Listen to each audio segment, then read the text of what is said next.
230 सीटें हैं असेंबली की मध्य प्रदेश में। आज की तारीख में जो 5 सीट जदयू ने दावेदारी की है, 5 कैंडिडेट दिया है, तो 89 सीट्स हो गई है ऐसी जी। जहाँ पे अभी आप कांग्रेस और के खिलाफ ये 3 जो उनके सहयोगी दल हैं इंडिया घटक दल में, वो उनके सामने हैं। अब उसके बाद आप इसका रिजल्ट तो जनता को तय करना है। नीतीश कुमार दिल्ली में भी चुनाव लड़े थे, झारखंड में भी चुनाव लड़े थे, क्या हश्र हुआ था। चुनाव लड़ने भर से देखिए उत्तर प्रदेश में भी लड़े थे। उत्तर प्रदेश में भी लड़े थे। प्रदेश का चुनाव है और आप से आगे भी 5 स्टेट चुनाव हो रहा है। मिजोरम छोड़ के आप सभी दूसरे राज्यों में पार्टी लड़ रही है। किसके खिलाफ लड़ रही है? और आपकी जो राजनीतिक जमीन कहीं है, चाहे वो पंजाब में हो, दिल्ली में हो, कांग्रेस के खिलाफ, वहाँ तो बीजेपी अपनी जगह, पंजाब में तो बीजेपी नहीं है, अकाली दल के भरोसे, जैसे बिहार में राजद के भरोसे कांग्रेस चलती है, तो वहाँ अकाली दल की राजनीति थी।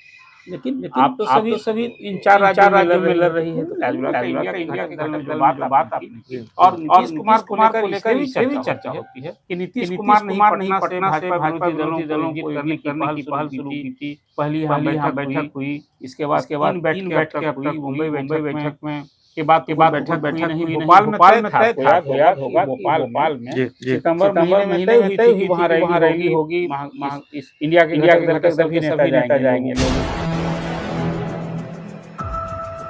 नमस्कार, आप देख रहे हैं 4 PM बिहार और मैं हूं अभिषेक मिश्रा।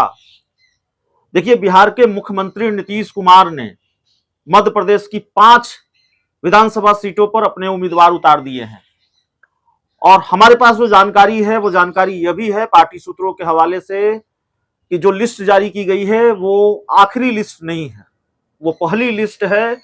10 या 11 उम्मीदवारों की लिस्ट अभी और जारी हो सकती है। कुल मिलाकर 15 या 16 उम्मीदवार नीतीश कुमार या जेडीयू मध्य प्रदेश विधानसभा चुनाव में उतार सकती है। अब भारतीय जनता पार्टी इससे गदगद है। नीतीश कुमार के राजनीतिक विरोधी या इंडिया गठबंधन के जो विरोधी हैं, एनडीए गठबंधन है, वो गदगद है कि भाई इंडिया गठबंधन में तो सब कुछ ठीक नहीं है। देखिए, नीतीश कुमार ने कांग्रेस ने अगर नीतीश कुमार की बात नहीं मानी तो इंडिया गठबंधन से इतर जाकर नीतीश कुमार मध्य प्रदेश में चुनाव लड़ रहे हैं। हालांकि जेडीयू की सफाई आई है, जेडीयू कह रही है कि हर पार्टी का अधिकार होता है वो अब अलग राज्यों में, बिहार से बाहर, अपने राज्य से बाहर दूसरे राज्य में अपनी पार्टी का विस्तार करें। क्या चल रहा है इंडिया गठबंधन में और क्या वाकई सब कुछ ठीक नहीं है या फिर जो जेडीयू की सफाई है वो सही है, इन सबको समझने की कोशिश करेंगे। हमारे साथ बिहार के जाने माने पत्रकार अरुण पांडे सर हैं। 5 सीटों पर सर उम्मीदवार उतार दिए जेडीयू ने और उसके बाद अभी 10-11 सीटों को लेकर जानकारी हमारे पास है कि और उतार सकते हैं। कहा यह जा रहा है बीजेपी की तरफ से, उसके सहयोगी दलों की तरफ से कि देखिए ये तो आपस में ही कट मरेंगे, लड़ मरेंगे, ये क्या भारतीय जनता पार्टी से लड़ेंगे। स्थिति वाकई ऐसी है, सब कुछ ठीक नहीं है इंडिया गठबंधन में। देखिए, अभी तो इंडिया गठबंधन बना था अभिषेक जी किसके लिए जी बना था? लोकसभा चुनाव के लिए। 2024 में जो लोकसभा के चुनाव होने हैं वर्चुअली पटना से नीतीश कुमार ने पहल की, इसलिए कि जब वो पिछले साल अगस्त में अलग हुए बीजेपी से और राजद कांग्रेस सहित वाम दलों से दोस्ती की, सत्ता में लोग आए, 7 दलों की सरकार बनी यहाँ, तो ध्येय उद्देश्य यही था कि हम लोकसभा के चुनाव में बीजेपी के खिलाफ एक मोर्चा बनावें और सभी सीटों पर 1 to 1 फाइट दें, तो बीजेपी को हम चुनौती दे सकते हैं, ये ध्येय था। रही बात उसके पहले जो 5 स्टेट में चुनाव होने हैं, जो चुनाव तो पहले से ही तय था कि चुनाव होने हैं, और इसमें जो मध्य प्रदेश की बात आपने की, मध्य प्रदेश में बीजेपी सत्ता में है और वहाँ बीजेपी के खिलाफ विरोधी दल यदि एकजुट नहीं होंगे तो नेचुरल है बीजेपी के लिए चुनाव का रास्ता सरल होगा। और बीजेपी जो आपने अभी बात की कि इंडिया के घटक दल में न सिर्फ जदयू, आपको मालूम होगा कि जदयू, सपा और आप, ये 3 पार्टियां वहाँ चुनावी रण में हैं और कुल मिलाकर 230 सीटें हैं असेंबली की मध्य प्रदेश में। आज की तारीख में जो 5 सीट जदयू ने दावेदारी की है, 5 कैंडिडेट दिया है, तो 89 सीट्स हो गई है ऐसी जहाँ पे अभी आप, कांग्रेस और के खिलाफ ये 3 जो उनके सहयोगी दल हैं इंडिया घटक दल में, वो उनके सामने हैं। अब उसके बाद आप इसका रिजल्ट तो जनता को तय करना है। नीतीश कुमार दिल्ली में भी चुनाव लड़े थे, झारखंड में भी चुनाव लड़े थे, क्या हश्र हुआ था। जी। चुनाव लड़ने भर से देखिए ये उत्तर बात प्रदेश सही में है भी ना, लड़े उत्तर थे। प्रदेश में भी लड़े जी। थे। अब रही बात की जो आपने कहा कि इंडिया के घटक दल में सब कुछ ठीक ठाक नहीं है, ये दावा बीजेपी कर रही है, उसके सहयोगी दल हम कर रहे हैं, आप जीतन राम मांझी कर रहे हम हैं। आप भी राजनीतिक समीक्षा करेंगे यदि, जी। तो अभी फिर अप्रैल मई में अगले साल लोकसभा का चुनाव होना है, और अभी इंडिया के घटक दल में यूँ समझौता लोकसभा के लिए हुआ था, जी। लेकिन 5 महीना पहले यदि इस तरह से गला काट यदि प्रतिस्पर्धा हो जी। तो किस हद तक की दोस्ती होगी। जी। अब यही कार्यकर्ता जो आज एक दूसरे के खिलाफ रहेंगे, कल होकर लोकसभा के चुनाव में फिर क्या एक झंडा एक निशान के लिए किसी को जिताने की पहल करेंगे, कोशिश करेंगे, ये कल्पना की जा सकती है क्या। जी। इसलिए जो बात आपने कही कि इंडिया घटक दल में सब कुछ ठीक, बेहतर तो ये होता कि यदि 5 स्टेट में चुनाव है, ये एकता इस समय से भी शुरू हुई होती तो आज न बीजेपी को ही कहने का अवसर मिलता और कुछ लड़ाई भी वहाँ भिन्न होती। जी। आपने देखा पिछले चुनाव में तो बीजेपी को बहुमत मिला नहीं था। जी।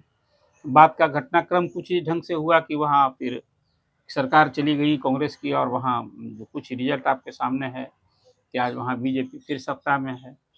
तो मध्य प्रदेश की जो लड़ाई है, खासकर इंडिया के घटक दल में जिस ढंग से बातें हुई है, ये शुभ संकेत नहीं आने वाला। अभी तो जब बीजेपी के खिलाफ एकजुट पार्टियां, अभी एकजुटता भंग हो गई है।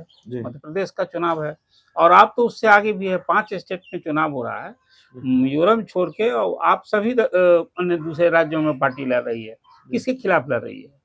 और आपकी जो राजनीतिक जमीन कहीं मिली है, चाहे वो पंजाब में हो, दिल्ली में हो, तो कांग्रेस की जमीन मिली है। वहाँ तो बीजेपी अपनी जगह, पंजाब में तो बीजेपी थी भी नहीं, अकाली दल के भरोसे, जैसे बिहार में कोई राजद के भरोसे कांग्रेस चलती है तो वहाँ अकाली दल की राजनीति ऊपर थी।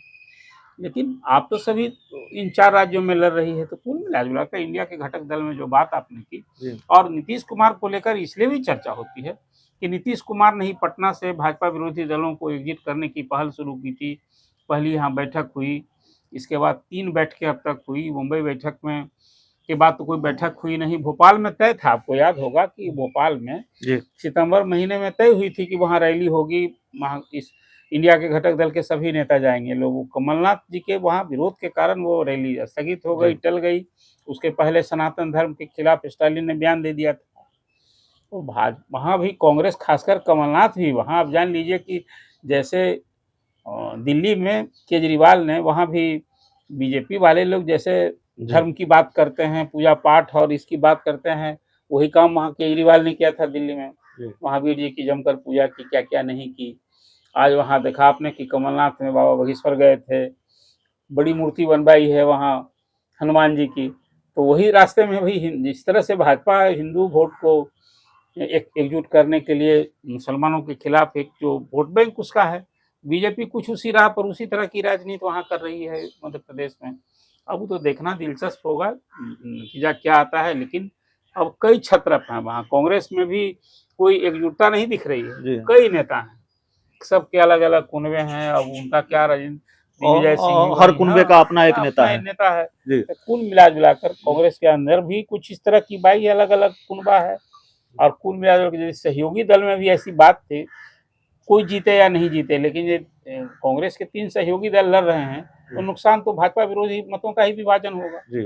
एक स्थिति तो दिख रही है वहाँ जो मध्य प्रदेश